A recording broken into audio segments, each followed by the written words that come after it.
ГСП онлайн. Городские новости сейчас. В Ухте решается проблема трудоустройства инвалидов. За 8 месяцев в Центр занятости обратилось 113 человек с ограниченными возможностями.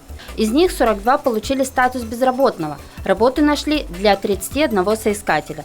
На сегодняшний день инвалиды работают, например, инженерами по охране труда, продавцами, контролерами пропускного пункта. Предприятия города должны выделять квоту для трудоустройства на работу данной категории граждан.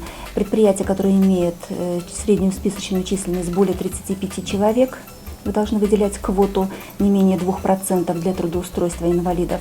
Предприятия с численностью более 100 человек должны уже создавать специальные рабочие места.